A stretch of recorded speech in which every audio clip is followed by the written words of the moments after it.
Welcome to Over 50, starting over, everyone. I'm Barry Edwards. Happy Friday. And I'm Earl Garrison. Happy Friday to you. Oh, we are cold over here, man. It's been cold for the last, really cold for the last 2 weeks, I think, and no foreseeable refuge, if that's the right word, in the future. I just don't see it. It's going to stay in the 20s forever from here. Jeez. What's it like there? You guys are kind of normal, aren't you? Well, no, I mean, this is the time of the year where things get a little chilly. It's about 40 degrees outside right now. So, and it's dark out. I mean, these are the short days of the winter. So the sun doesn't come up around here until about 7:30. And, yeah, it's a little chilly, but the days warm up real nice. And then as soon as the sun starts going down, it gets really cold. But, God, you look all over the country right now and all kinds of very interesting weather. Dallas got that big snowstorm yesterday. I didn't hear and, about that. Oh, yeah, that's, boy, it's that'll several cripple inches. them. We'll hear all kinds of bad news. No one on the road. When they get it, when they get it. Well, they don't have the infrastructure. So weird weather down there. And remember when were they relying so much on their windmills and those froze up? Yeah, that was about 5 years. Maybe more. Snowmageddon, I think they called that. Of course they did. They always got a term for it. We now get polar vortexes. I know. It gets cold. We didn't have polar vortexes not cold front. when we were kids. It's a polar vortex. A vortex. Holy cow. Yeah. What are you going to do when a vortex comes for you? So everybody around here was all, the last 3 winters were very mild. They were freaking glorious, sunny and mild. And, everybody around here is global warming. And I'm going, guys, this is Cleveland. We're probably going to have 5 straight really horrific winters. Oh, no. Well, my one friend, Charlie's best friend's owner, I call him Human Charlie. He said, he just threw me a bone, and he's like, yeah, I guess I got to rethink that one on the global warming, huh? And it was just throwing me, because everybody else will always go, well, this is a result of the jet streams changing it. They always are given their talking points. So I looked it up on chat, and I asked about everything that I'm talking about. And it laid out all of these different conditions of how it is global warming. And I replied, so you basically have all bases covered for any kind of weather that we get. It's going to be global warming. It's global warming. It's such an easy thing to say. It's global warming. I mean, we're looking at the things that are happening in Los Angeles right now, and they're blaming all of that on global warming, all these fires. But I just looked at a chart going back to 1873. Every year, the waterfall, there's an average of about 14 inches of rain that happens in Southern California every year. They're way above average right now, according to but that they took 150 the dams years. Well, yeah. So let's not go there yet. When you look at this whole global warming facade, it's just very easy to say this in the vacuum of history. There's no history to compare it to. It's hot out. Oh, it's global warming. Even if it's cold out, you could say it's climate change. And so there you go. And look at the trillions of dollars that's generated for politicians. It is just really very briefly, crazy. You and I both have reviewed on this show Bjorn Lomborg's study on it. He's written a couple books on climate change, and my God, just a couple quick highlights of that. First of all, and I always said that I've always thought this, a fiercely independent person, I'll never go with a team. I always said, on the one hand, I remember in the 70s watching the Morning Exchange with Fred and Wilma, and they had a scientist on there who had all these charts. Remember, we had these kind of winters right here, and we were never going to school because of the snow and all that, and how we were going into a new ice age. Well, they said there was a lack of sunspots. Is that right? Yeah, remember? He had all kinds of explosions on the sun. Yeah, they're not happening anymore. So now on the other side, I've always thought this too. We cannot, for the last 100 years, be pumping all of this pollution. Think of the factories with all the smoke coming out, Right. and all the cars, pumping all this pollution into the atmosphere and not having any effect. That doesn't make sense. But Bjorn Lomborg wrote a book about this, and everything's backed up with studies and science rather than conjecture, and quoting the other newscaster and the other, fly by night. Yeah, that's how it's done. Right. Yes. And so he says, based on real science, now if you go by AOC, we have about 3 years left to live because 8 years ago or whenever she came on the scene with her Green New Deal, we had 12 years to live, whatever. So we're almost going to fry now. Yeah, we're almost there. Right. We're almost there. Bjorn Lomborg says that, and he backed it up with science, that by the end of the 2000s, that we should have raised 1.5 degrees or something like that. And there's a lot of significance to that. I should have looked that up. I didn't know we would be talking about this. No. So I don't remember. It might have been 4 degrees. But he said, but it comes back to, but we should be able to find better renewable energy in this time. And he brought it back to the present, where if you really want to do something about this, if you're serious, then we need to go nuclear. That is by far the cleanest energy and most reliable energy that we have. And by shutting down nuclear power plants in Germany, they're forcing poor people to burn wood, which is horrible carcinogens that they are having to ingest. They're the ones that pay it's always the poor that pays the price. If you want to increase wealth in this society, and when people are not worried about how to get food and housing, when they just have enough to get their food and housing, they will then start worrying about the environment. But if they have to worry about food and housing, they don't give a shit about the environment at that time, of course. Right. And so if you want to help poor people, in other words, help a better, cleaner world, then we have to find a renewable energy that would be nuclear. That's the best solution we have by far today. And at least that we know of right now. Yeah, I mean, right. that's what we know of, and we know it's clean, and we know that that it works. But all of the politics around it have caused it to be relegated to the sidelines until AI comes about. Now, holy crap, AI takes a lot of power. So all of these Googles and Apples and all the people that are needing the power for AI are like, we're building 5 nuclear power plants right now because their power is more important than faking their ideology. Yeah. Well, that's it's the truth. Fun when that happens. When we get to see that happen. Yeah. I like that. So we will come back to the LA fires, of course. Other current events that you want to talk about, Merle. In this upfront part, I got a lot of good stuff to share with you guys. Yeah, about the tech trends that are shaping how we age. And I want to talk about, too, I'm talking real world this week stuff. We have been working hard at getting Lisa's mom into the most assisted friendly living apartment that you can get without being true assisted living. Yeah. So she needs a walker now.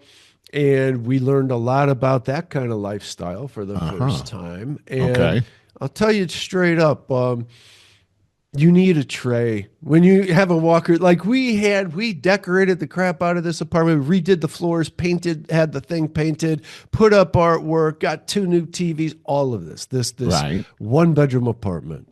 Okay. And didn't think to get her a tray for her walker. And not only that, but a little side bag too. I'll show you some screen caps and some recommendations. Another one, a huge one that you guys, everybody listening to this is going to be like, oh, wait, really? What? Tell me more. That is hearing aids. It has gotten to the point where she's almost impossible to have a conversation with because she can hardly hear. My mother's also declining in that regard a lot. My uncle has been in that way for years. And man, it's hard on both ends. Okay, when you're the person trying to have the conversation and you just have to yell, Right. it's really puts a damper on it. When you're the person that can't hear well, and I see this happen with lots of people. They start faking responses to pretend that they hear you. And they're not they can't go to a restaurant. They cannot hear. They can't discern. I have a mild bit of hearing impairment. It's not been diagnosed. I just know this. I always have. When I am like in a bar, restaurant environment, there's all the ambient noise. I have a hard time discerning, picking out, focusing on that one person talking. Yeah. These hearing aids help you with that. I see that. Here's the most important part. This has become known because a lot of people are saying, yeah, I don't have $3,000 to spend on what should be a $50 hearing aid. Because that is exactly what, of course, our pharmaceutical industry has done to us. Of course. Apple, just recently, like a couple of months ago, I remember reading the report that they kind of retrofitted their standard earbuds to be hearing aids. Really? I hadn't heard that. Wow. I think that was a big breakthrough, dude. That's so huge. I think it was these also like the pods. This thing. Wow. Well, that makes a lot of sense. It doesn't. It's too simple. It is too simple. So it's just taking a feed through your iPhone and amplifying it through your earphones. I don't really know how the Apple thing works. I'm not going to recommend that one. Right. We ordered I did my research. There's all kinds of alternatives online on Amazon for these earbuds. I'm going to show you in a minute, but I have a $160 pair that I recommend that goes back to your ear canal. I'll show you a picture so it's almost invisible. Right. Lisa's mom, like so many others, will be mortified if they have to wear something that looks like a hearing aid, as we recall. Sure, right. So there's Nobody not that. This. Right. And dude, it's $160 one time. Yes. So let me back up and I'll share a video with you on tech trends. I think we're going to watch about 1 minute to 1.5 minutes of this one. Yeah, like I don't like editing. No, I don't either. At the 2025 Consumer Electronics Show in Las Vegas, AgeTech is all around us. AgeTech. This intersection of technology and longevity gives us an exciting look at how we'll live and age in the future.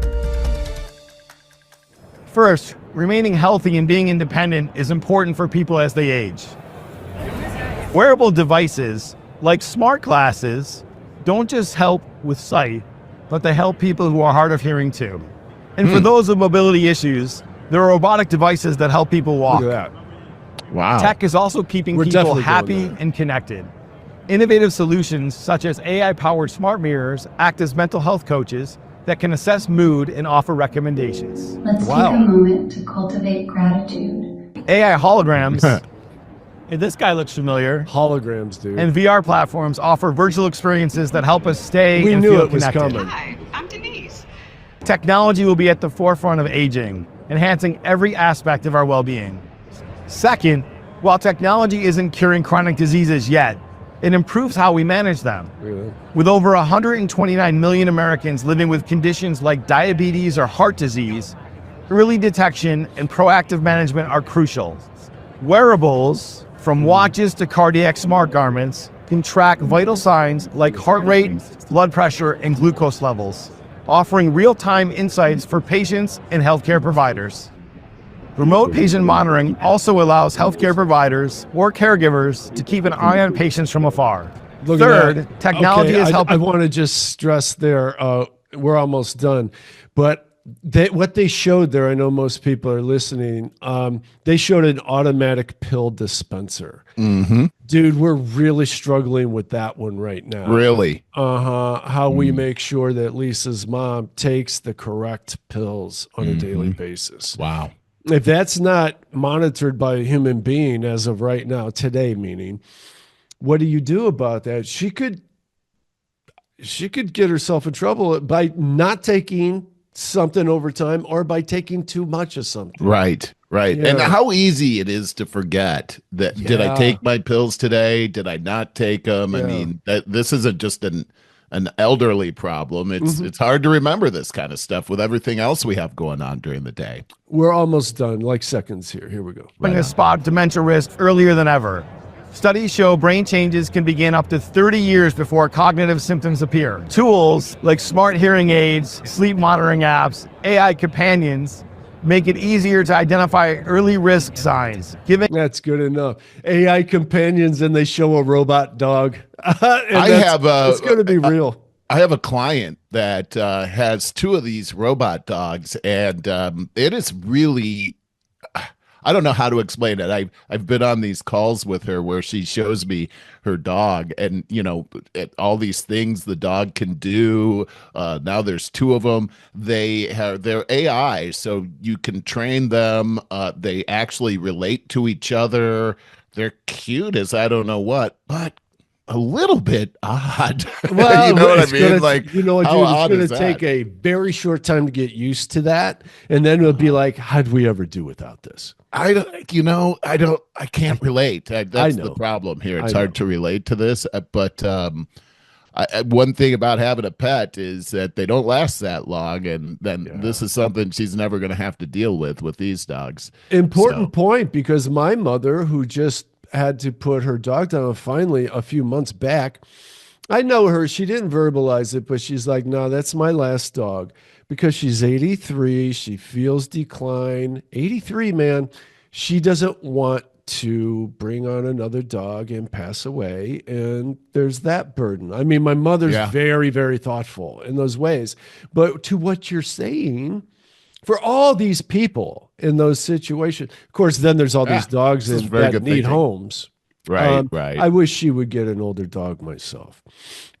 Well, there's so much to do, as you know, to take care of a dog. I mean, it's gotta very be fair to consuming, the right? dog. And as you get up in your years, being able to handle that is going to be a challenge. So maybe these pets, these AI pets, are really a good idea.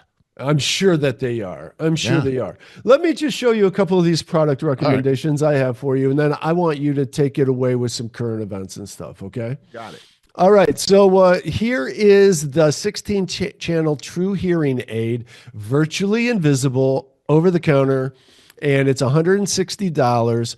So zooming in on that picture, you can barely see you can that. hardly see that there's anything there, right? Right. $160. Wow. And on Amazon. Dude, that is such a steal. So it comes in this cool Apple-looking rechargeable case. That is cool looking. And advanced background noise canceling. Dude, I could benefit from that. Wow. I haven't tried these myself yet, so we could possibly say, Barry, you're a little premature on that one, because I'll also say I did a lot of research. I decided on this one. I gave this one as a recommendation for Lisa's Gotcha. mom. Doesn't have enough reviews for me, only 19. I think there's a lot of room for all of those being fake, but it's 5-star rating. Just everything that I read, I think at $160, this is a very good test run. I'm trying to find who makes this. Who makes this one? Oh, that's you know what? That's a really good, God, I can't believe a brand. BIBIED. BIBIED. I am quite sure, like almost everything on Amazon, it's Chinese. I would think. Yeah, let's see. High fidelity, noise control, noise cancellation, lightweight, rechargeable, 0.5 grams. So that's the battery weight on that. That's pretty impressive. That's half the weight of a paperclip. Yeah, wow. How do you know that? Oh, I don't know. Well, you know what? Just backing up to the video that we watched, I thought you would be chiming in with a bunch of comments because of your related field in healthcare and technology. For that matter. Yeah, well, I mean, the technology on this is outstanding. The only way that I can relate to this is really how you're relating to it and how your own challenges with hearing. But being tall like you, when I am, let's say, this has been all my life. You go to a party where there's a lot of noise and a lot of talking. Everyone's talking down here, but I'm up here. And so I can't hear what they're saying down there. And when they turn their heads up and look at me, they say, Merle. And I'm like, and then I, just like you said, sometimes I feel compelled to just, oh yeah, like say, you're probably like, you're a real idiot, Merle, and I'm like, oh yeah, we've all been there. We've all been there. So now, imagine if that's your plight in life all the time. I cannot imagine the isolation that you would feel in something like this. This is, as we look at our twilight years on this kind of stuff, these are godsends. Yes. I was at a trade show much like this one that you were showing on the video, and I think I talked about this about a year ago, where they had a virtual reality kind of headset and it was simulating Alzheimer's. And so you had this whole experience with your hearing and your vision, and these people would come up and start trying to talk to you, and then this voice would start playing, which is supposed to be you and what you're thinking as they're why is this woman coming up to me, and what is that little kid, what do they want from me, and here it is, it's her daughter and her grandchild, and she's confused, and they're trying to talk to her, and she's not understanding, and she's trapped in her own world right there. So I think the technology is outstanding, but it's also outstanding that we have technology to help us be more empathetic and Good actually way to put it. walk a mile in their shoes. So if we're gonna help people, then being able to actually empathize rather than sympathize, it's gonna be key here. And here's another thing that I see with the elderly that I don't know. I know when I get to be that age, I don't want to be treated like this. I don't want to be treated like a child. And I don't want to be talked to like a child either. And you see this happening all the time, especially when people have a hard time hearing or they're having dementia problems. They talk to them like they're little children. And I tell you what, just if anybody's listening, when I get that age, don't talk to me like that. That's gonna be a bad thing. We got to respect the dignity.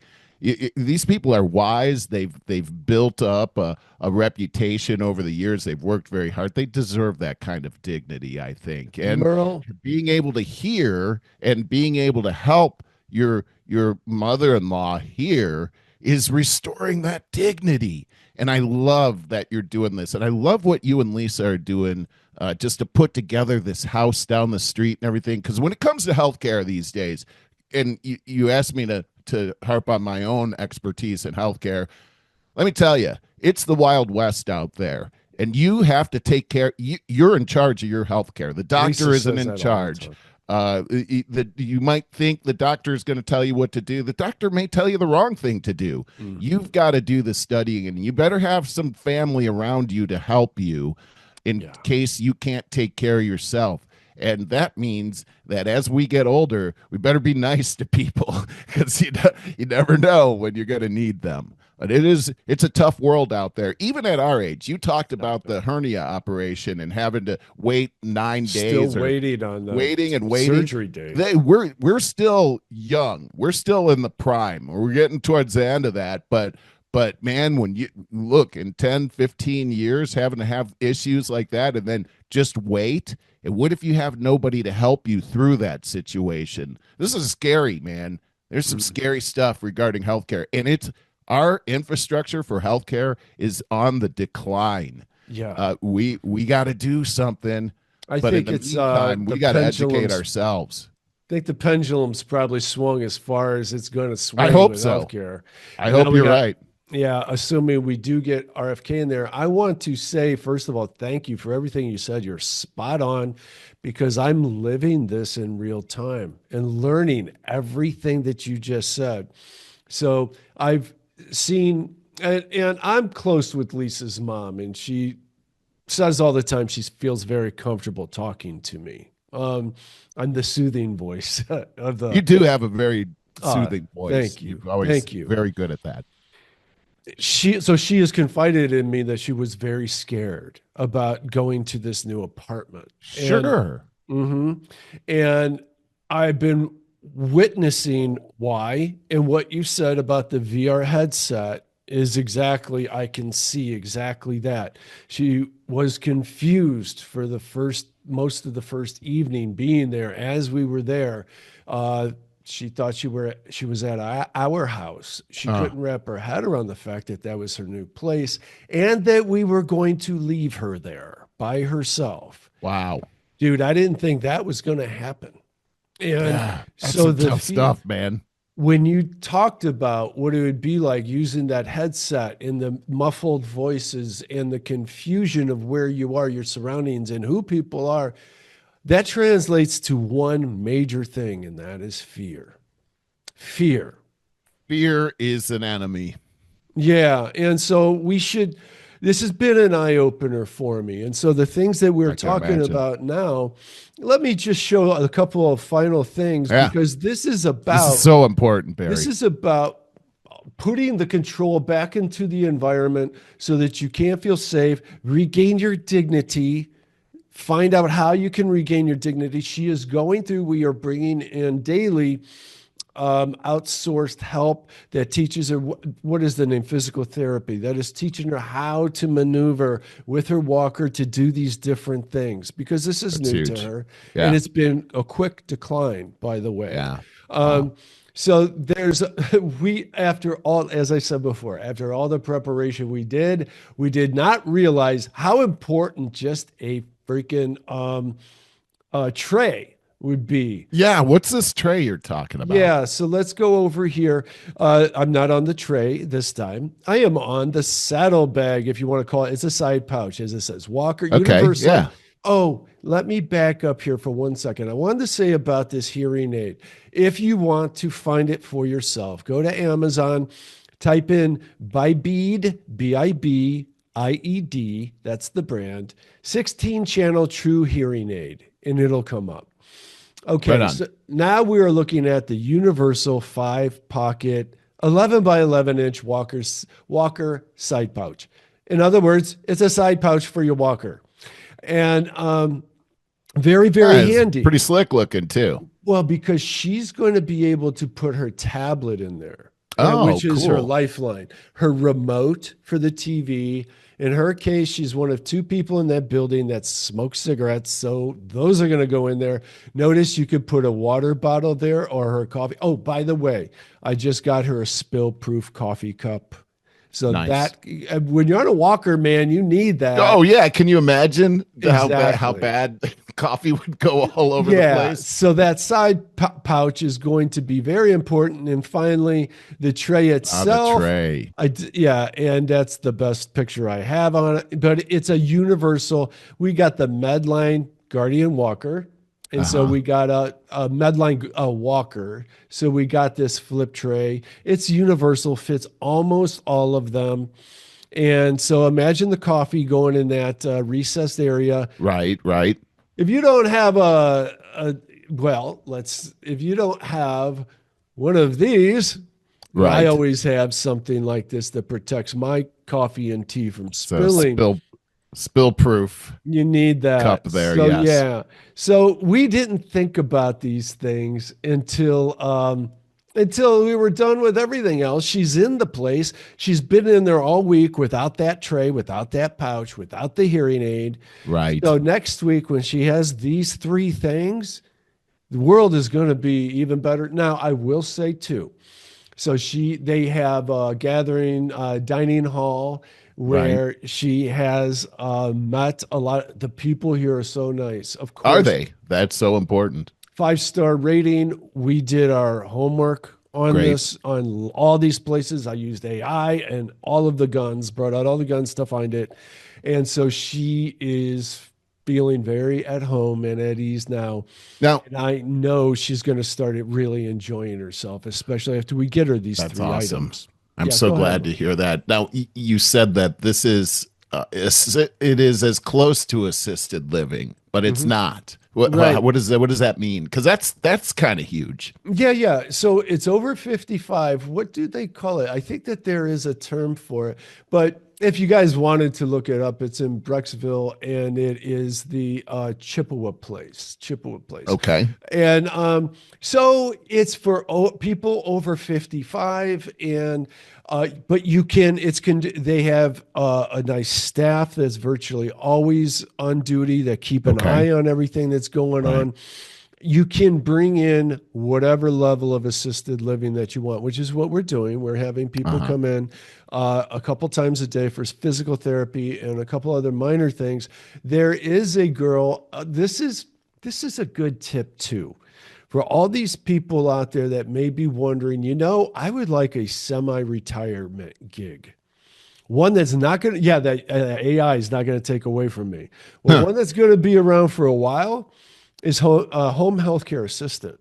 There's a girl that lives in this building that has a side gig of helping people out. Like, we are hiring her for $30 a day to do a couple of things. Look in on Elaine, my mother-in-law, a couple times a day. I was going to ask where you find these people to do this. Like, how did you find this person? That was after we decided on the apartment, and we've been in and out of there continuously for 2 weeks, refurbishing, rehabbing this particular apartment. And it is by far, everyone says, the nicest apartment in the building, because we stripped it down to the studs and had it redone. Wow. And new furniture, new everything. Wanted to give Elaine the best possible conditions for the rest of her final days. I hate to say it that way. But so how do you find these people? There are services, and we originally, when she was in Florida, I was originally doing the research there. As you could imagine, Florida being very elderly, man, what a place to get into home health care. They're all over the place. And boy, look at the reviews, because you will see some with some bad reviews of people that get nasty. There seems to never be a shortage of nasty people that deal with elderly. I can't imagine that it takes the patience of a saint to deal with elderly as I would imagine so. Yeah. And you know what? This is a terrible thought I had, but they're like dogs in the fact that they have to accept whatever abuse you throw at them, and when they get to a certain place. That's a sad thought. It is. Keep sad. that in mind. So there's nursing style healthcare, if I say it right, but there's non-nursing healthcare. So of course, the non-professional, non-nursing, I think that there are certification classes you could go through to get with, I think this is true, I'm not 100% positive, to get with a company that provides non-nursing healthcare, that comes in, helps make sure that they are taking the pills they're supposed to take, that helps them with laundry, all the things. I think that you draw the line at showering and bathroom stuff. But I think you need to get into nursing healthcare at that point. Of course, that's going to be more pricey. But as I'm saying, I think that if you want to get into one of these kind of facilities as you're getting older, which is a great apartment building with great people, and you want a part-time retirement gig, I would give this one some thought. If that's actually a really great idea for somebody that has that kind of patience, because that is the bona fide necessity, and right love there. The heart for it. Yeah. So you get those two things, and what a deal that is, and it's one where you're taking the focus right off of yourself and putting it right on other people, just well like said. We always say on Over 50 starting over. That is a true key to happiness and fulfillment. That is. No, that's really perfectly put. And so, you're kind of living out your days. I don't understand how people have nothing to do after they retire. Like, my God. So this is a very purpose. This gives you purpose to wake up every day. Exactly. Because people need you, and people need love like nobody's business, especially today. You got a population that's bigger than any other time, and loneliness bigger than any other time at the same time. How could that be? Man, Kind of you're crazy. hitting on all cylinders here this morning. So with that, what do you say we let you take this away? I've got some other news that actually correlates to exactly what you're talking to. The couple of interesting facts when in the current events section here when it comes to Social Security. So the age to receive Social Security benefits has increased. The retirement age for many Americans to qualify for Social Security payments will increase by 2 months, effective January 6th. Okay, so if you're you and I, our age, Barry, we're coming into our late 50s here, and so you think, oh, 2 months, that means 65 plus 2 months. No. The retirement age is already 66. I didn't know that. I didn't either. And this new gig here is going to increase the retirement age. The change does not apply to individuals born between 1943 and 1954, for whom the full retirement age was set at 66 by the Social Security Administration. For those born after 55, the age for retirement then increases in 2-month increments for each birth year thereafter. So bottom line here is that they have a cap now of 67. Anybody born after 1960, the new date is 67. Gotcha. So that's what we're looking at there. That happened. Why did it happen? Because guess why that happened? Because we have such a surge in elderly people that have been draining the accounts that the government has been sticking their fingers into for years. Exactly right, Barry. So, however, there's another one happening here. Biden signs law to increase Social Security benefits for millions. Okay, so we're running out of money, but I heard about that. We're going to give money. We're going to give more money out here to people, and it's really for public workers only. This boosts the benefits for around 3 million Americans who've worked in public jobs, particularly affecting those who receive state and local pensions separate from Social Security. So they're going to get a pretty sizable increase. It's going to be about 700. The first increase is going to be about $360 annually, but the other one that's going to happen at the same time is going to hit up about $700 per month. So they're really going to see a pretty significant increase here. But critics of the bill say it would give an unfair financial boost to employees, usually government workers, who were exempt from paying Social Security Holy taxes crap on their salary in the first place. Okay, right? Holy crap is right. Did you know they didn't have to pay for Social Security? No. And that's like half the taxes that we have to pay. Yeah. Okay, so these people haven't been paying into that. That's so authoritarian. And they're going to get an increase on their Social Security. And this is going beyond socialist, right into authoritarian. The Heritage Foundation, a conservative think tank, estimates a bill would cost about $195 billion over the next decade and speed up the Social Security program's insolvency. The CBO calculated that Social Security is currently set to run out of money sometime around 2033, and that adoption of the Social Security Fairness Act would move that deadline up around a half a year. All right, so we got a lot of things to fix in this country. That's some crazy stuff right there. So not only is your Social Security gonna come a little bit later, but it's actually going to we're going to run out of money sooner. Oh, there is one other thing about this change that happened with the monthly. If you get into the article, what it says is that we can still start to draw on our Social Security when we hit age 62. Now, the problem with that is that if you start drawing on your Social Security at 62, you're going to have a diminished payment as opposed to if you were to wait to 65, then that money you withdrew would I mean, obviously you'd get more money per month as a result because you're not drawing as much. So that's for those of us staring at 60. Those are the rules coming up. If you're a public employee, you get a pretty nice little benefit coming towards you. Merle, and that all starts this year.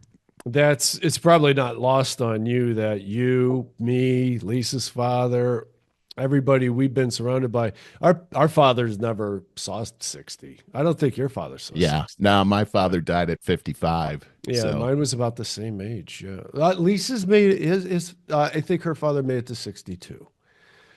But yeah. Yeah, so that's the whole thing. It comes back to the whole healthcare thing we talked about before. Is that we want to be able to cash in on the money that we've already put into this. You know, the funny thing about Social Security is we all think that we've got an account. There's an account that says Merle Garrison. Merle Garrison paid into this. They say I do. Yeah, well, sure, you get that thing, and you're like, wow, this is how much money I made in my life, and look at all the money I paid into this. But no, you know, there's a thing called deficit spending. And although they try to pretend that you've got a bank account somewhere that's collecting interest, no, they already spent that. Every time you get a paycheck, they spend that before you even get your paycheck. So it's just crazy how much we've got to rein in on the spending. That's what it is. The unfortunate thing is that the spending is what gets votes. And so you're right. This is it. It's like, hey, I vote for me, I'll give you free money. And it's also known that one of our founders said that the end for America is going to come when the public figures that they can vote themselves money from the public coffers. And we saw that during COVID. Yeah, we did. All right, so let's move on to California. Okay. We got to do this. This is I got to say, Barry, I've never seen anything like this. You know, growing up in Cleveland, we didn't see forest fires. We have no clue what forest fires are like. When I moved out west, the first forest fire that I was a part of was in Colorado, and at the time, it was the biggest forest fire that they had. Was called the Hayman Fire. And I was totally shocked by what it's like to be a part of these forest fires. I mean, it's devastating. It's devastating to the environment, but you're a part of this environment. I mean, the air quality changes, smoke everywhere, ash everywhere. It is really crazy. But I never saw anything like what I saw in Denver compared to Los Angeles. Because in Los Angeles, before I left, we experienced several of these fires. And you've got the Santa Ana season that starts in December, goes through about March. Now, the Santa Anas are kind of an interesting scientific phenomenon that happens as the cool air coming from Canada mixing with the desert air in our basins in Los Angeles caused this vortex, I'll use that word, that causes dry wind to be sucked down towards the beach at very high speeds. It happens every year. So it's no surprise that this is fire season. Every year it happens the same way. It is an environmental phenomenon that always happens. There's a history here, also called the devil's wind. This history of this wind, they say there's legends that it causes change in mood, change in personality, but what it really does is it terrifies the population. I'll never forget being in Los Angeles and hearing wind howling in the middle of the night, knowing that there's a fire down the road with embers, that these embers actually get into that wind tunnel and they can travel for miles, land on your roof, and you don't even have to be near the fire, and suddenly your house is on fire. It can happen in the middle of the night and you can burn to death that way. People are not sleeping in LA right now because of this. It is a terrifying situation. Compounding to that terror is that if you have to evacuate and try to get away from the fire, what happens is there's a billion people in Los Angeles. You run out with your car into the street and you can't go anywhere. It's gridlock. And so the fire's coming and you can't get away from it. Oh, we that's saw terrifying. that this week. We saw people trying to leave Pacific Palisades. A traffic jam started and they all had to abandon their cars and run for their lives to the beach. This is the problem. This is one of the reasons why I wanted to have a motorcycle in Los Angeles, is that gridlock happens. The only way you're getting out of there is if you have a motorcycle. And I would put Anne Marie on the back of that thing and zoom the heck out of there. But this fire, I saw lots of fires when I was in Los Angeles, but I've never seen anything like what we've seen here with these, what is it, 4 or 5 fires that are happening in Los Angeles right now. It's 4 or 5. Let me ask all you started briefly. at the same time too, which is very suspicious, and lots of people are talking about this right now. Go ahead, Barry. How is Scott doing? Scott and Thanks for Your asking. brother. Scott was actually surrounded by fire last night. The new fire started last night in Calabasas and Hidden Hills, which Scott can see from the top of his apartment. The fire was coming to him from the west and also from the south and also from the north. So it was all around him. His energy, his power had been shut off for 24 hours. It did get turned on yesterday. It was shut off for exactly 24 hours.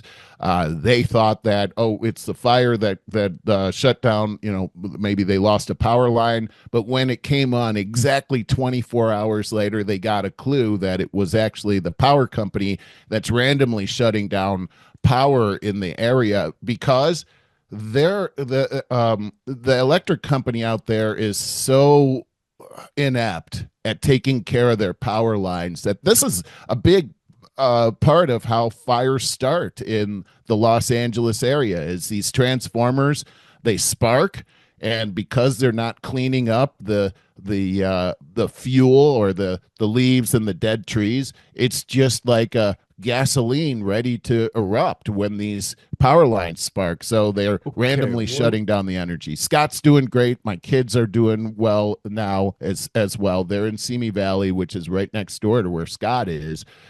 But the landscape in California and Los Angeles is very interesting, as you know, with these valleys and these canyons. They can really cordon off certain areas so that one area could be seeing fire while another area, a city right next door, sees nothing, not even smoke.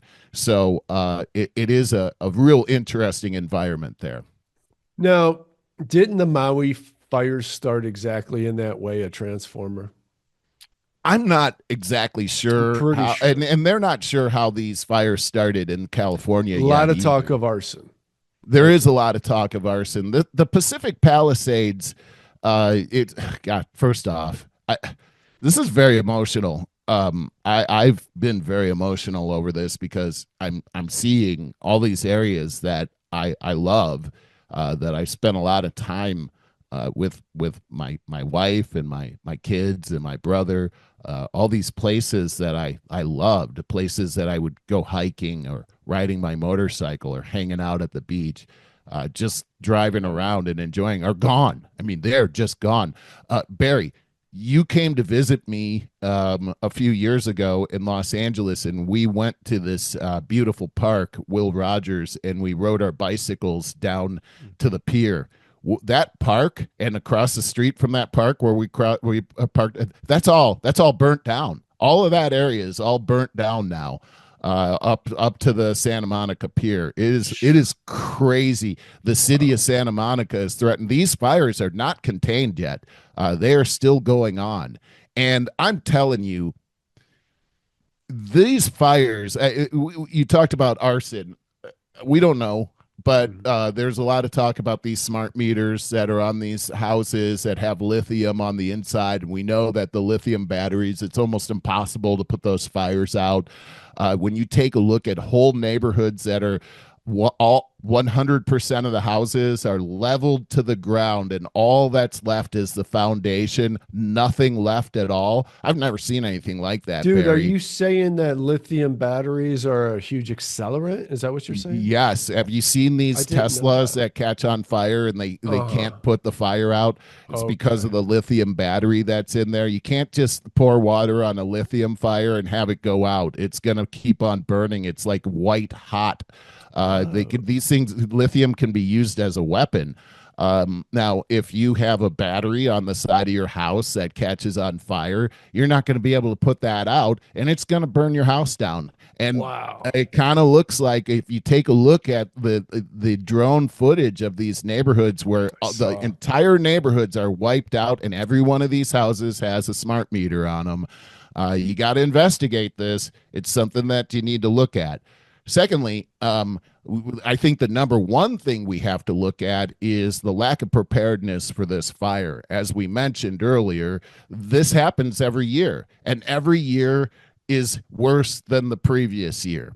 And there's a reason why that's happened. It's not because of global warming. It's because of the politics that are happening in California that have been happening for several decades now. It used to be that the California state government would sponsor forestry to remove large amounts of lumber from the forest. In California, there's something like 40% of the landmass is forestry.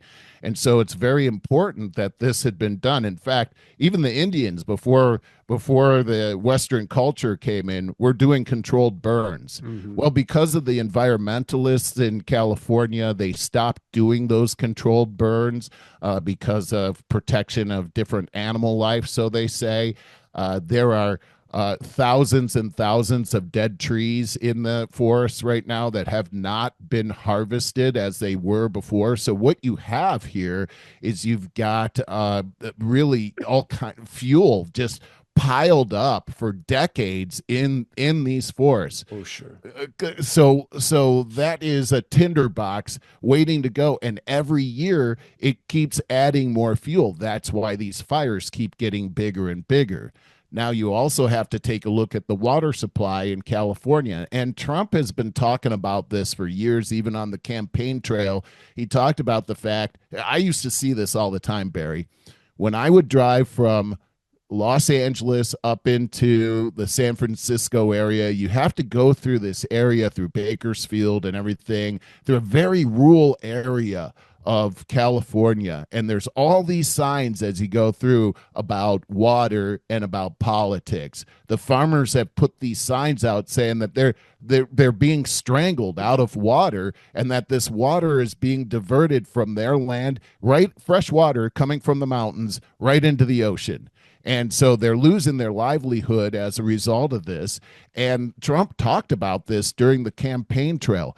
As a result of the decisions that have been made in California, and remember, it's a one-party system there, so it's like absolute power corrupts absolutely. Oh, yeah. That environmentalists have a big hold, the global warming people. Mm-hmm. And what they've done is they have diverted all of this water that should be going into the Los Angeles cisterns to be used for fire control. But they took the dams out. They won't fill those dams. That's how they get the water in there. They won't fill them, and therefore, during the Palisades fire, they ran out of water. There was no water in the fire hydrants to save these people's lives. I mean, this is an absolute failure of the California government. Mm-hmm. And when I saw Gavin Newsom being interviewed by Anderson Cooper says, hey, I don't even want to ask this question, but President Trump says this is all your fault. What do you have to say about that? And Gavin Newsom, he's offended, he's insulted. Sure. This guy wants to play politics when all these things are happening to these people, and now is not the time. Very interesting that you call that playing politics, because in my job, if I fail to do something that's my responsibility, I can't look at my boss and say, oh, you're playing politics now. This is his job. Your number one job as the governor of a state is to protect the citizens' life, liberty, and their ability to pursue happiness. And on all three, you check the box, or the boxes aren't checked for California. They have left them vulnerable to their ability to have life, liberty, and the pursuit of happiness. Already we've got a death toll of 10.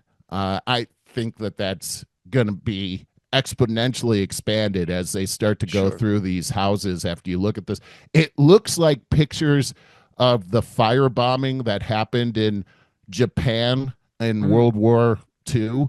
This morning. This looks like a military attack happened on this on Los Angeles. And the interesting thing too, Barry, is so many celebrities have been impacted by that, have lost their homes. I mean, completely lost their homes. And here's the kicker. This is a big one, Barry. Insurance, fire insurance. Over the last year, these fire insurance companies have been leaving California. State Farm just canceled 1,600 fire policies in the Pacific Palisades alone over the last month.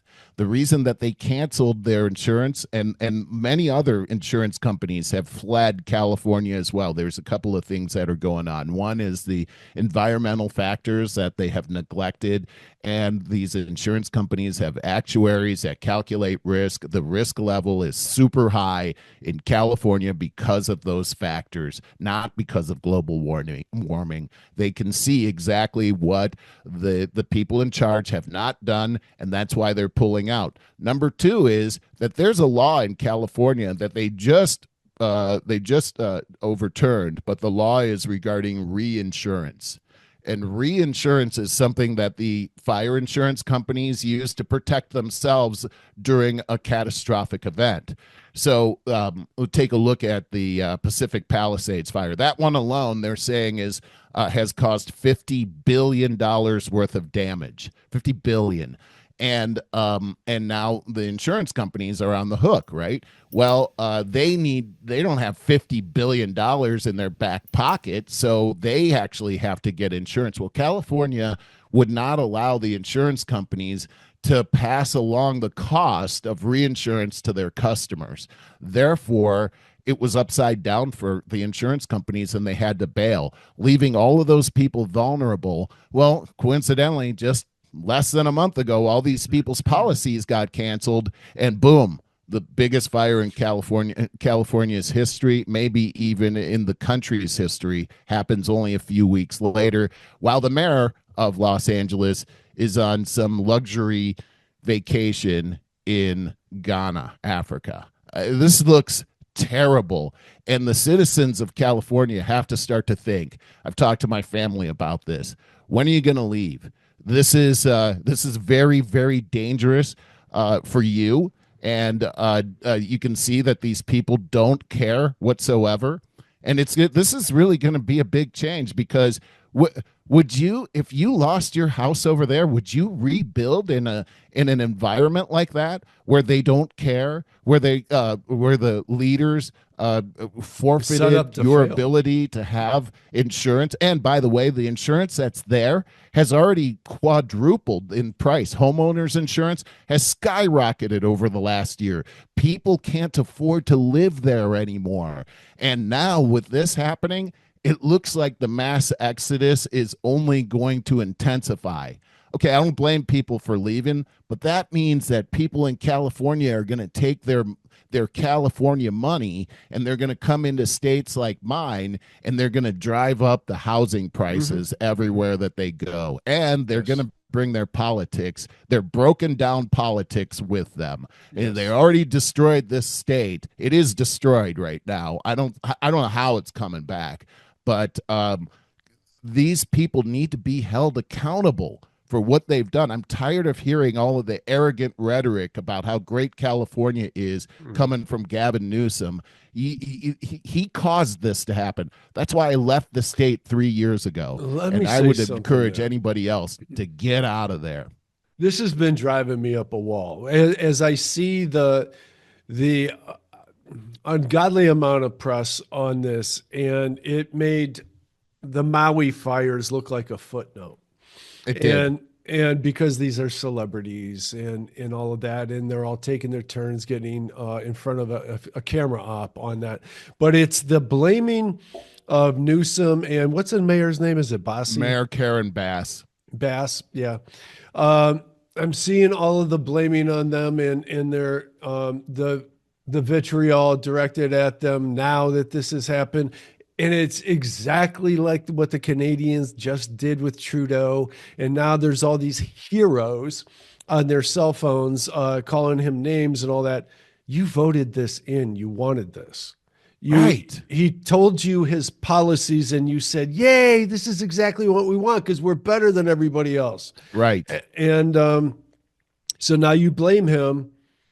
Look, I can't stand the guy, to say the least. I can't stand Trudeau. I feel exactly the same way about him. But this is what you wanted, people. Yep. That's right. You said that last week too, and I like that. That was perfect. You voted for all of these policies. Now this is where you are. So instead of blaming your politicians, this is exactly the same thing. This is the way we've been mentally trained in this country over the decades here, for a few decades. Instead, we blame the young people for being the way they are. We don't blame the people that created them. We blame our politicians, not the people that voted for their policies and these politicians. We have to take real personal accountability for what we believe in, what we want for our futures, for our children, for everything we're doing. We have to stop blaming and take accountability for it for ourselves.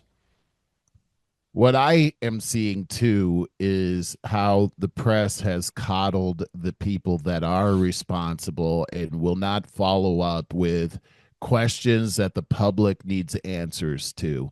And when I saw the interview with Karen Bass yesterday, I was appalled. I don't know if you saw that or not. I did. I saw a clip of it or something.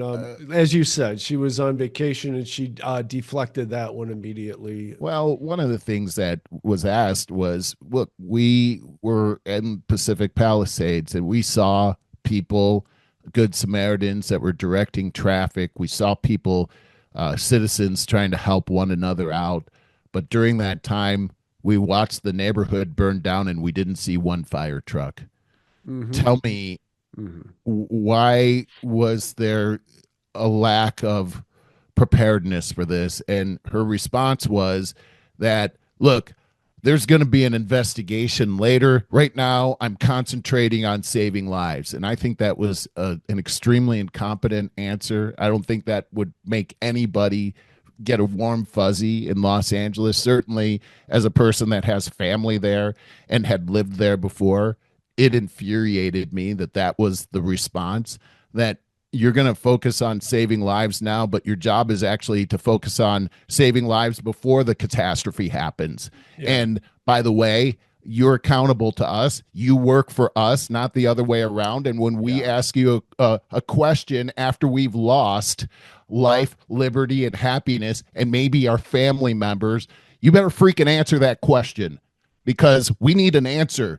And what it proved is that this person is a DEI hire, sure. And she's incompetent. There was another interview when she got back from Africa. A reporter was asking about the lack of preparedness, and she wouldn't answer. She just wouldn't answer. She didn't say anything. She pretended she couldn't hear the person. Mm-hmm. That's unacceptable. In a situation like this, unacceptable. Not in California. Well, I tell you what, these people need to be run out of the country as far as I'm concerned, because they're destroying this beautiful country and they're destroying people's lives, including my family. And I'm livid about this. And we better see some changes over there, because this cannot last. Agreed. It's not sustainable. It's not sustainable. It's not, but I don't see the changes going in the right direction, because as you said, okay, when you're talking about the insurance, I did some research on that as well. You're absolutely right, of course. I mean, the same thing has happened in Florida with hurricane insurance and all of that. Yep. The property values have risen so much, so quickly, that they become uninsurable. I mean, it's the math just doesn't work. I mean, because how much are you going to pay for your mortgage and then the insurance on top of it? Because when these catastrophes happen, the insurance companies have to be able to cover it. And in California, the only thing I see happening in the future as a result of this is just what happened in what is happening in Maui, and that is the good middle class people can no longer afford to live in their land. I see that too. And California, dude, it's not even the wealthy. Most of these celebs that have been mentioned, they're not going to be able to afford it. You'd have to be the uber wealthy. I mean, you got to be like able to insure yourself. You have to be able to put up a $20 million home, and if something happens to it, that's okay, no problem. Yeah, that's it. You're exactly right. I mean, the city is in such, really, the state is in such financial dire straits that they can't actually, they're inept. They can't actually do their job anymore. You take a look at the Los Angeles Fire Department over the last year. Karen Bass, the mayor, has cut $17.6 million out of the fire budget. Within the last 2 years, the fire department of Los Angeles donated a whole bunch of so-called surplus gear to Ukraine. And during this fire, there were hoses and nozzles and all this fire equipment. We actually have video now of firemen trying to put fires out. They don't have the hose. They have a woman's handbag I see where the guy's filling it up with water and running to a fire and putting it out. They don't have the supplies. They focused extremely hard over the last 2 years on DEI training for each of their people. They have done DEI hires in the fire department so that you have people that work for the fire department that would not be able to lift their comrade out of a fire if there was an injury. So you've got this whole Bass Ackward thing with Karen Bass. And, there was I can't say who told me this, but the name Basshole came out of the whole thing, and it's kind of funny. That is. So yeah, she's really terrible. But yeah, this is a terrible situation, and it doesn't look like it's going to be a good deal for Californians, especially those that have lost their houses, because especially when you look at Malibu in particular, there's something that I know about Malibu that I've seen over the years is it's the permitting, and permitting over there is horrendous. Well, case in point, Suzanne Summers and her husband lost their house in a wildfire many years ago, and they ended up having to leave because they couldn't rebuild their house, because in that particular area and also California, the permitting is so impossible that they've made it so that they couldn't build their house. And all the new regulations that they have in there, for instance, swimming pool regulations, you're now having to put a hole around the hole, making your swimming pool installation like $500,000. So it's just this whole thing. If you are going to rebuild in that area, the word is that it's going to take you at least 3 years if you start right now to get a house built in that area. I think I'm not saying the fires were by design, but I think that everything this entire system is by design so only Pelosi type people can sustain here. It's going to be the uber wealthy and the homeless, and that's it. Here's not what I think. Any middle class. Yeah, here's what I think is going to happen is that I think that the people that lost, and they are the uber wealthy, are going to leave that area. Then here's what I think is going to happen, though, is that the area is going to be pennies on the dollar for the investment companies like the hedge funds that are out there. That's what's happening in Maui. They wanted the hedge funds wanted that land.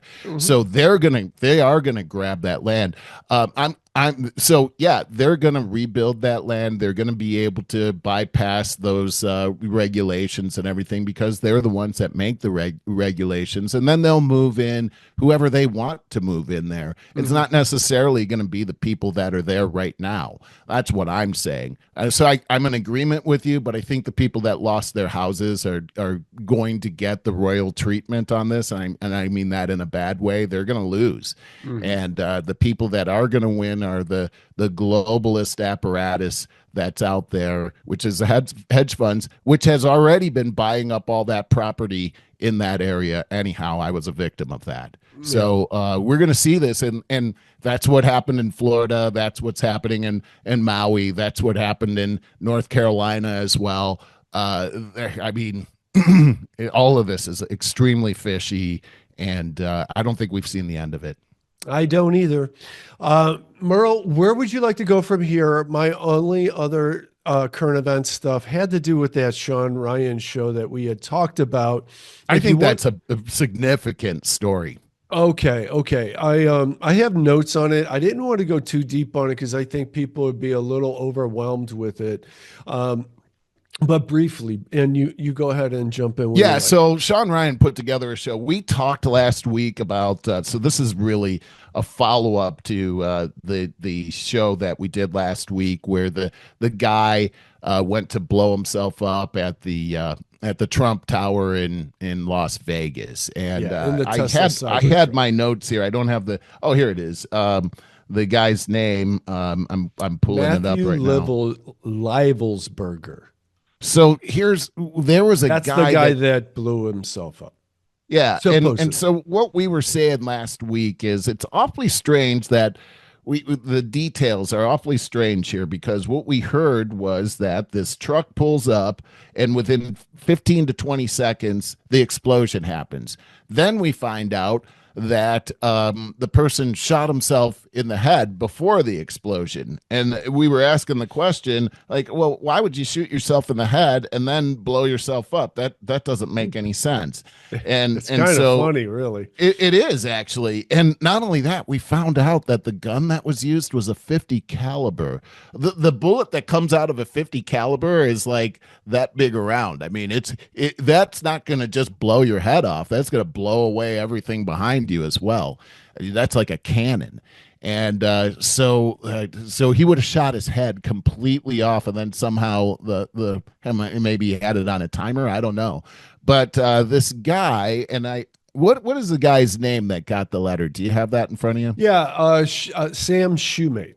So Sam is a person that has built up a reputation. He is Army, and he actually started a website or a blog where he was just going to put memes on there. It quickly turned into a whole different thing where he assists other people in the military as whistleblowers.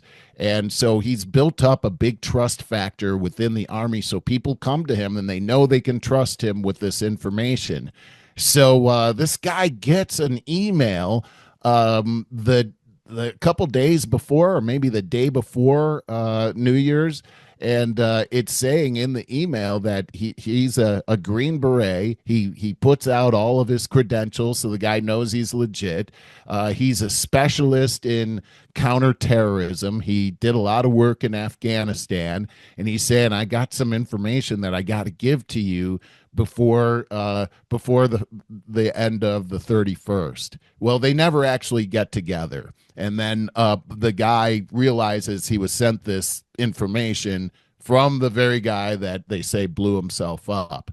Well, the bottom line is the information that came out was that this Green Beret had been involved in an operation in Afghanistan where he was assigned to destroy about 150 buildings. And these buildings were drug centers that the Taliban was running. So he was supposed to blow these buildings up.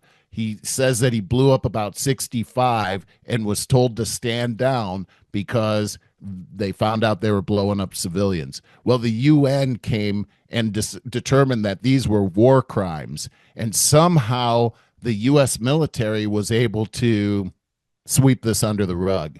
Now this guy's wanting to tell his story because he can't live with himself because of the women and children that he killed, and he wants to talk about these war crimes that the United States was involved in.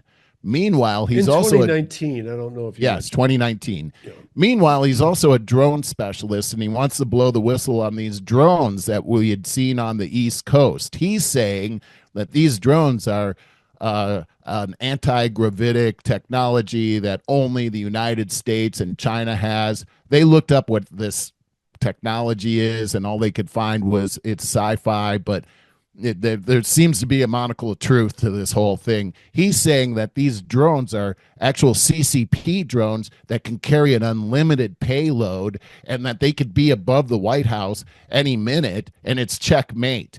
And that he wants to deliver this information, but he knows that the FBI and the CIA are tracking him digitally, and he's trying to get to Mexico so he can live.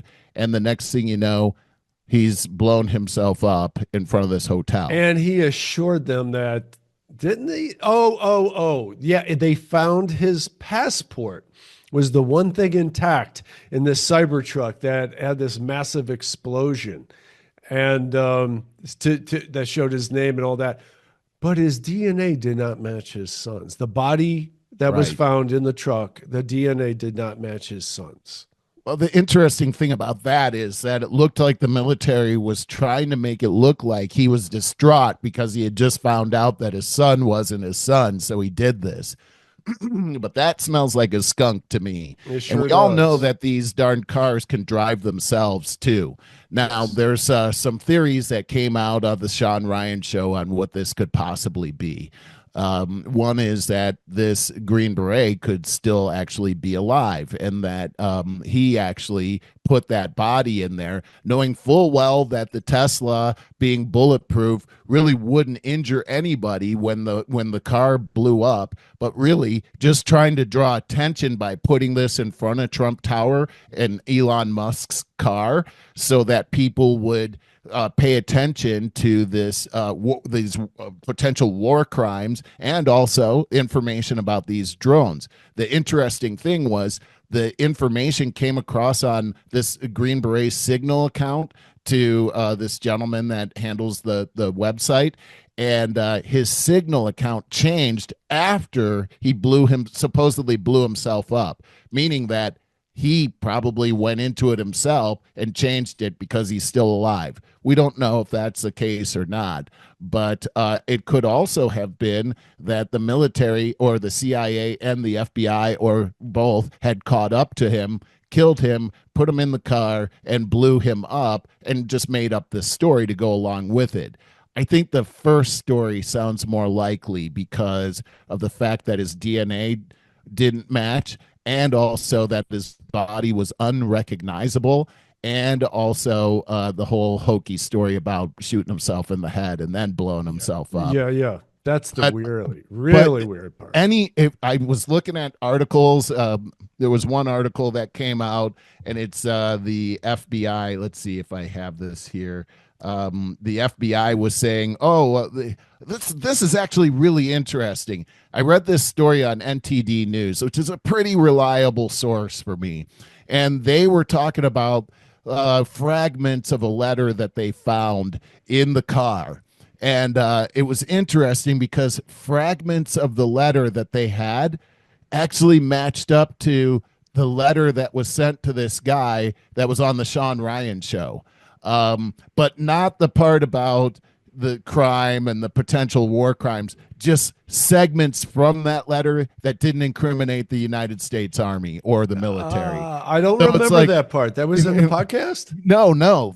These are articles that I've read since then. This is one in particular was on NTD News, and then the comments down below were all, did you see the Shawn Ryan Show? Did you hear the Shawn Ryan Show? It's all over. Listen to episode, whatever if you have the episode number, we should say what it is. Yeah, I do. Right here, 155. Yeah, so I encourage everyone in the audience to listen to Shawn Ryan, episode 155. It's going to blow you away. I've listened to it a couple of times now, and it seems to connect the dots over what happened. I think it's important for all of us to know, look, the government is trying to pull the wool over our eyes on what's going on right now. Not just the California fire thing, but almost everything. And so we've got to question just about everything that's happening as we see it in the mainstream media today. What he said about those drones having anti-gravity propulsion is so disturbing. And that sounds really woo-woo and sci-fi, but he says we've had that technology for a couple decades.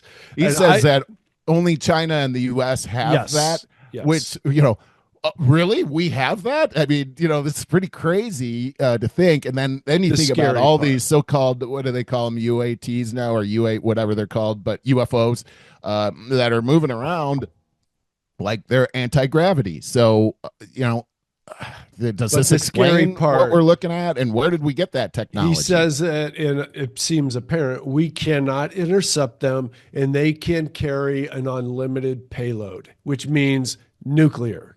And that they could be right over the Capitol and there's nothing we could do about it. That's what he said. That is what he said. And he also said that the China balloon that we saw a couple of years ago, that there's any number of them up above us right now. They probably learned to paint them blue this time. Yeah. And it's interesting, too, as I think about this gentleman that they say blew himself up. He was a demolition expert. So using that Tesla, he would have known full well the Tesla was bulletproof and that he was going to be causing very minimal damage. Fireworks. He didn't want to kill anybody. Yeah, exactly. So he's trying to send a message is what's happening. It's what it looks like. I don't think that he lost his life on this either, but and I think this is one of those stories we're never going to know the answer, sort of like the Kennedy thing. We're never going to hear the answer to this, but you're probably right. So. My inclination is to say that it's going to trickle out here because everything's been coming undone with the DEI, the awakening from woke, all of this crap, because it's been so damaging. I mean, a lot of people have to die before we're willing to admit. But in the end, I think you're probably right. This is going to go down as folklore, like the Kennedy assassination. Yeah.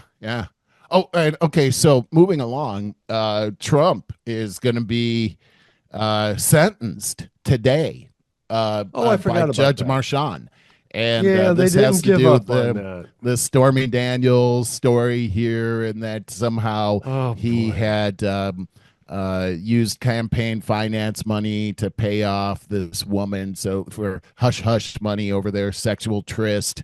The interesting thing about this is that the Supreme Court gave Donald Trump presidential immunity, and then they decided yesterday to allow Marchand to continue to sentence Trump. And the reason they made that decision, and Amy Coney Barrett was part of she joined the liberal justices to on this agreement. What they said was they made a deal with Judge Marchand that he could go ahead and sentence Trump, but the sentence would be harmless. So they want the optics. Jail time. That's exactly right. And why? Why would they allow that to happen if he had presidential immunity? Well, here's what they're saying, is that he wasn't president at the time that these things happened, so he doesn't have presidential immunity. However, Trump's going to appeal this, and the fact is during the trial they used all of this evidence from when Trump was the president. So the fact is that Trump's team is going to use that. He's probably going to win on appeal on this whole thing, but just like you said, they want the optics. They're never going to quit, and that's just in their DNA. Yeah. I have always wondered how Melania has persevered through all this stuff. I always wonder that too, and I don't know. I think that if you're Melania, before you married him, you knew about his reputation and you knew about the risk as far as that's concerned, and it seems like Not that she would condone any of that, but I think none of that would have surprised her. And I don't know what it's so easy to hit that pinata and get money out of it, right? All you got to do is say, oh, he looked at me and, oh, there's $1 million. So you never know what's true and what's not true. The whole Stormy Daniels thing, she has absolutely no credibility, and neither did her lawyer that they ended up throwing in prison. So, I forgot about Michael Avenatti. He was supposed to be their white knight for the run for president. Right, and he's exactly. In prison. And he's in prison. And so, you can't, who do you believe? That comes down to that. And right now, I don't know who to believe on that whole thing. All I know is that these people like Judge Marchand, I mean, remember his daughter was a part of that super PAC for the Democrats, and she had gotten, as soon as the trial started, because her dad was running that whole thing, there's tons of money went into that super PAC. So there's a lot of corruption going on around this whole thing, and it's hard to tell where the truth starts and where the story ends. And so who knows? Okay. Well, with that, Charlie is on fire here. I don't know what's wrong with him, but I'm going to have to get going. Did you have anything else you wanted to share? I got something I want to lighten up with. Oh, good. The only other thing I think is real interesting that's out there is this talk about the potentially acquiring Greenland as a territory. And at the same time, there was talk about making Canada the 51st state. What do you make of all that? Well, I think the posturing? Canada thing is posturing. I mean, look sure. at what happened.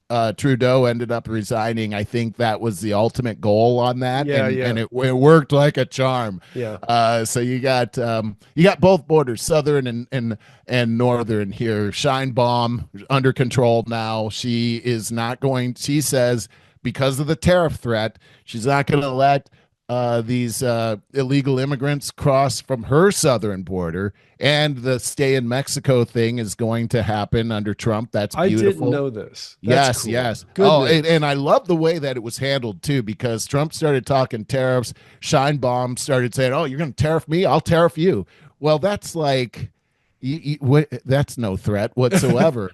Right. and then they had their meeting, and when they came back from the meeting, it was Trump that came back first, his team, and they said Sheinbaum is extremely smart and intelligent. She knows what she's doing. She's a competent leader. He does this every time. I know it works. That's his method. It works. Yeah. And then remember, he had Trudeau come down to Mar-a-Lago, and it was like, oh my God, why is he meeting with him? And then before you know it, he's out of there after he starts talking about acquiring Canada. Now, I don't think Greenland is in the same place. Greenland is extremely strategic for us, especially as you take a look at some of the waterways that have been opened up in the north, and how Russia and China are using those waterways that intersect with Greenland. Also, Greenland has rare metals, and also there's an untapped resource when it comes to natural gas and oil in that area. It is a territory that belongs to Denmark right now, and we actually have a history of trying to buy this. When we bought Canada from Russia back, that was right after the Civil War. We got that for pennies on the dollar, but we actually owed Russia a favor for helping us during the Civil War. So that's how that happened. At the same time that happened, we almost bought Greenland for really about $6 million at that time. Now they're bandying about the amount of money of $1 trillion to buy this. We already have military presence up there, but we're competing with others. China wants that area really badly, and that would be extremely bad for the United States. And it seems like Greenland is very partial to the Trump administration at this point. There's one other factor. Would Denmark be willing to do business with us? Well, we have some leverage when it comes to that with how we've been supporting their military in the form of NATO and some other areas as well. So we have some leverage to negotiate with Denmark on this. I would not be surprised if Greenland became one of our territories. Wow. Man, there's some more news that you shared right there. I did not know about why Trump has been interested in Greenland since his first presidency. He was talking about it back then. Correct. Yeah. So very, very interesting. Guys, I forgot to mention, please stay with us for Mark's AI tip of the week. Those are always fascinating and a big help for me.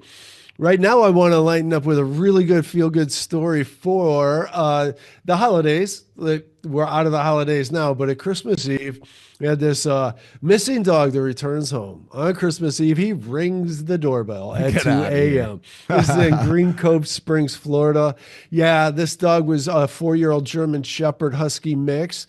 He escaped from her. She escaped, yeah, on December 15th. Oh, man. And just devastated this family that had three young kids.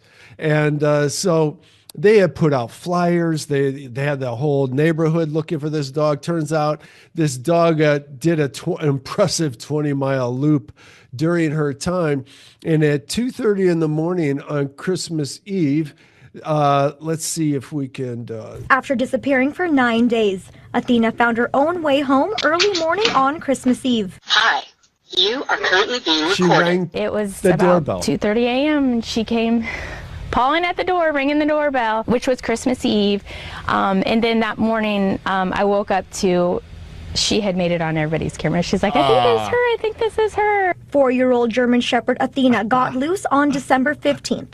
The family says the community stepped in to help search for her and go through hours of doorbell camera video. People all the way from Jacksonville and St. Augustine were like inboxing me. The Comer family didn't know where Athena was for more than a week. Every day I came home from searching night and day. I'm going to stop there. That's the end of the great news. I just wanted to say there's not a video of it, but they talked about how she's like, I didn't want to disturb our 3 children on Christmas Eve, but the commotion was so much they all got up, and if you could imagine what those 3 kids would be like, what a great dog. Christmas present. Oh my God, it's the best ever. They'll talk about that the rest of their lives. Yeah, I can't imagine how the feeling of your dog being lost and not, I guess I can imagine it. Remember that happened with the Titmus's dog and Glenn's dog? I mean, how Our horrible. college roommates. Yeah, how horrible to have your dog go missing, but to have your dog come back.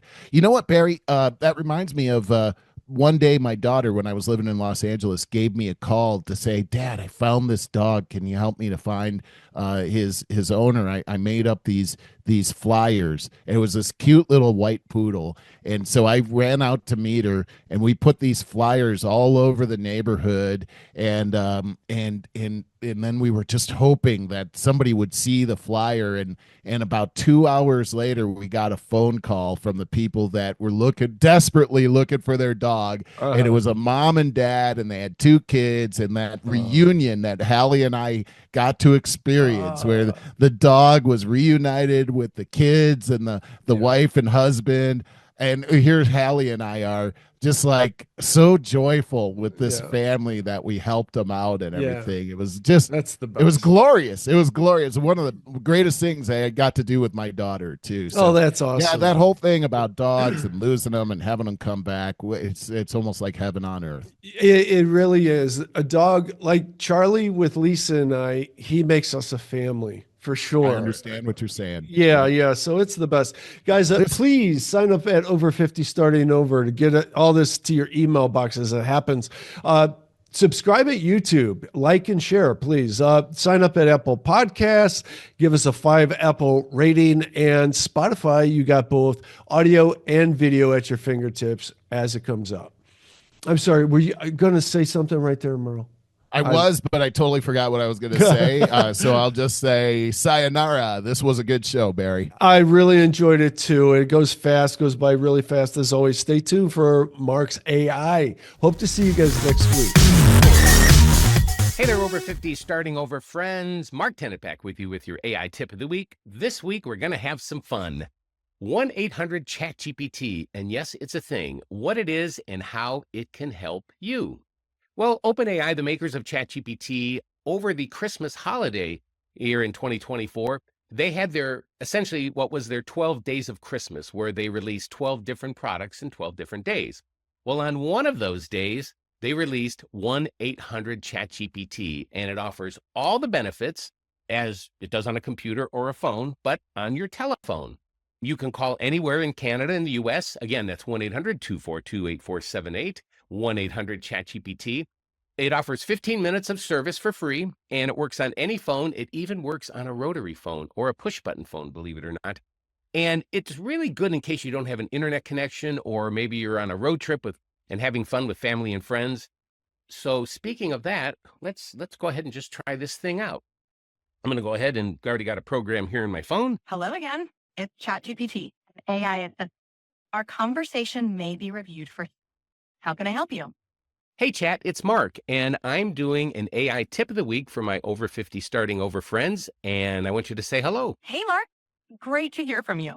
Hello to all the over 50 starting over friends out there. What's the AI tip of the week? Well, we're actually learning about 1-800-CHAT-GPT, and that's you. So let's imagine all of us are in a very comfortable bus.